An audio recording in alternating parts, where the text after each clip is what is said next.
Hi, it's AJ, and welcome to rule number 6. Rule number 6 is simple, but very, very important and very, very effective. In fact, you'll have noticed that all of these rules are simple, but they're very powerful. In fact, individually, they're very powerful. Just using one of these rules can improve your English speaking a lot. But the real power comes when you use all 7 of them to totally change the way you learn English. So what's number 6? Number 6 is this: only use authentic, real English materials. What does that mean? Well, put another way, don't use textbooks. I talked about this already when I was talking about throwing away your grammar books. But really, you need to throw away all of your textbooks. All of them. Get rid of them. They're horrible. They're boring. You know they're boring. They're useless. You know, get rid of all the grammar textbooks, all those with the little fake, conversations in them, and all the nice little graphics and pictures they put in to try to make them seem interesting, when in fact, it's really boring. Because what do those textbooks really have? They got a bunch of fake conversations with boring actors reading them. And then they have a bunch of little boring activities and drills that are supposed to help you improve your communication. It's all bad. It's not going to help you. What you need to do instead is use only authentic, real English materials. What does that mean? Well, when I say real, here's what I mean. The best materials are the ones that are for native speakers. In other words, books and audios and videos that are made for Canadians, Americans, British people, Australians. They're not made for foreigners learning English. They're made for the people actually living in those countries. That's a real, authentic material, book, CD, video, whatever.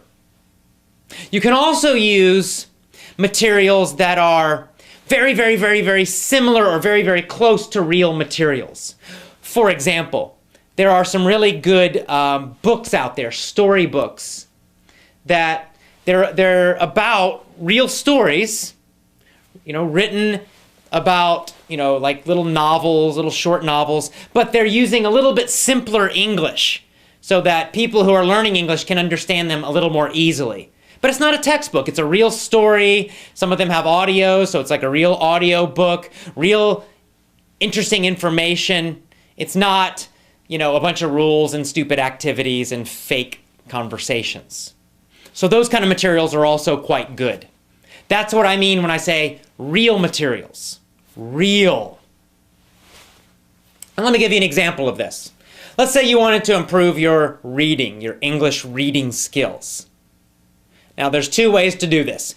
The old traditional boring way, which doesn't work, is to go out and get a bunch of, fake tests, for example, a bunch of TOEFL tests, and read all those extremely boring essays in the TOEFL book, and then take a bunch of tests with it.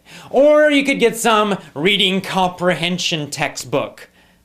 Once again, reading a bunch of boring stories written by boring people, and then take a bunch of boring tests or answer a bunch of boring questions at the end of it. It's not very fun, and it's not effective. You could also go out and buy some vocabulary books and try to memorize all this new vocabulary, these huge lists. None of that works very well. You can improve that way, but it's very slow and it's painfully boring.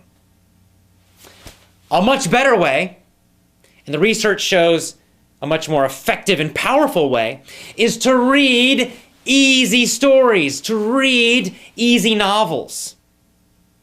Now, what does easy mean? Well, it depends on your level. For some people, easy means children's books, right? Books that are made for American children or British children or Australian children, whatever.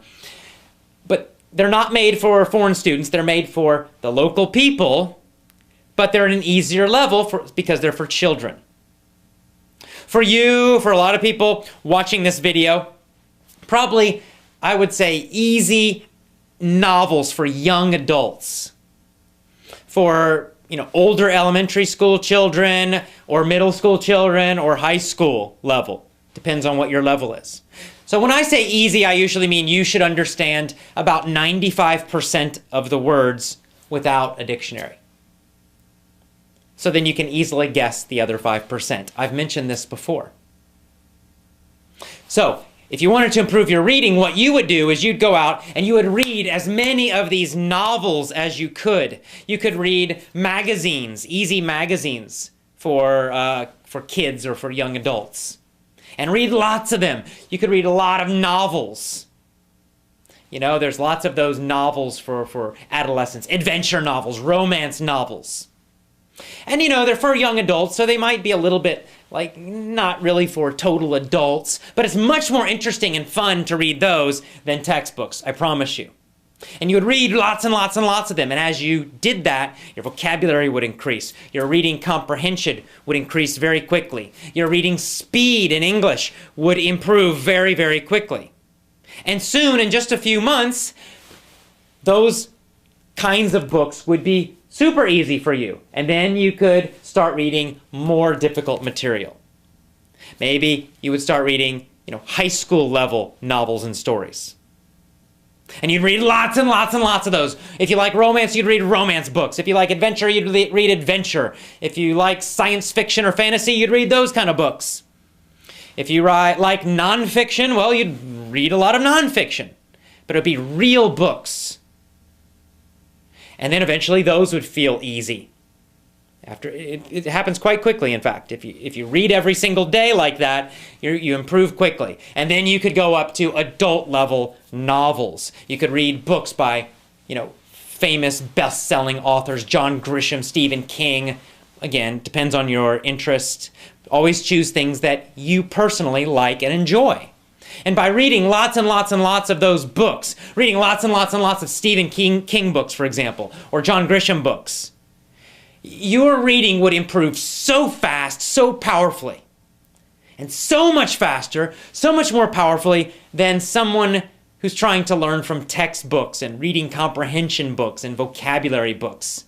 This is a much faster, more powerful way to improve your reading. Now, of course, in these rules, we're talking about speaking and listening. So how do you do that? Well, it's the same idea. It's exactly the same idea. Instead of using books, you would use audios. So you want to listen to as many easy, real audios as you can every day. You want to listen to audio stories. You want to listen to easy audio books. You want to listen to podcasts, audio radio shows. Easy audios on topics that you enjoy, that are entertaining. It's real stuff. And you would follow that same thing. For a while, those really easy ones maybe they would feel a little difficult to you. But after listening to them again and again and again, they quickly become easy. Then you go up to a higher level. And then you do it again and again and again. And soon you're listening to real audios, real audio books for adults, for American adults, for British adults. Or real radio shows for Americans or Canadians or British or Australian. You can mix all of those. It doesn't matter. That is how you learn real English. Because see, in the textbooks, it's not real English. It's very unnatural. Those fake conversations are unnatural, and we don't really speak that way. Right? What's lesson 1 in most textbooks? Hello. Hi. How are you? I'm fine. And you? Right? And you have these actors reading that conversation in a very unnatural way. The pronunciation is very strange, because nobody really talks like that.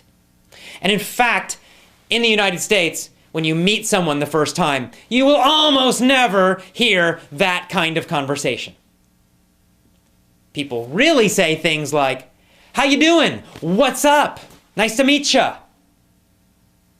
You don't find those little phrases in most textbooks, yet those are the most common, real ways of greeting people. That's why, you learn all this textbook English, and then you go to a country, and you can't understand anybody. Even though you know 10,000 words or 20,000 words or something, and you know all this grammar, but you can't understand the real people having real conversations. Why? Because you learned textbook English. You did not learn from real English materials, authentic English materials. So if you want to be able to function with real English, especially if you want to talk to people who are from Canada or the United States or the UK or Australia, then you must learn from real materials. Very important. And once again, this is how children learn. Right? Children do not study textbooks to learn their own language. Right? Little 2-year-olds and 1-year-olds and 3-year-olds are not studying English textbooks in the United States. They're learning from stories and real conversations and real communication about real ideas or real emotions. That's how they learn. And that's why they speak so naturally and effortlessly. If you bring a foreign child from another country to the United States, and you put them with a bunch of children, American children who speak English all the time, that child will learn English perfectly. With no textbooks, with no grammar study. How do they do it? Well, they do it with real stories, real playing with the other children, real communication. Real English. So, what you need to do is, number one, is go out and get real materials. And of course, our lessons, that's what I do. I tell you stories. And I give you a lot of teachings. My lessons are not focused on the little parts of English, because I don't want you to think about that at all. I want you to think about interesting ideas. I want you to feel entertained. I want you to focus on the emotions and the ideas of what I'm saying, of what's inside the audio. So most of my main lessons are on personal growth topics about being more healthy, having more energy, being more successful in all parts of your life. I want you focused on those ideas. You're learning English at the same time, but I don't want you thinking about every little word. I don't want you thinking about the grammar rules. I want you focusing on the ideas, on powerful ideas, interesting ideas. As you focus on those real ideas, real emotions, you will learn the English automatically. It's the same with the stories. I make them funny and crazy so that you remember them, so that you are entertained. You're focused on the emotions and the crazy ideas in the story. And the grammar and the vocabulary and the pronunciation just happen automatically. You're focused on being entertained. You're focused on getting interesting information, useful information. That's what makes real material so powerful and so much better than some terrible, boring, useless textbook, which will not teach you real English anyway. So, use real materials in order to improve much, much, much faster, to understand real speech so that when you go to a country or you talk to someone from an English-speaking country, you will actually understand them. You'll understand the real English they use in conversations, not some textbook that nobody uses. And I think another big reason to use real materials is you'll enjoy it more. It's just more fun. It's more interesting. Instead of learning a bunch of boring junk in a textbook that's just useless and not real, you get to learn real, interesting ideas. Or you get to be entertained. You get to have interesting emotions. It's real stuff. It's the kind of things you might enjoy in your own language. So important. So powerful. So, rule number 6 is this. Use only authentic, real English materials. And that's rule 6. Tomorrow's our last rule, so look for the next email tomorrow. Last rule. See you again. Bye-bye.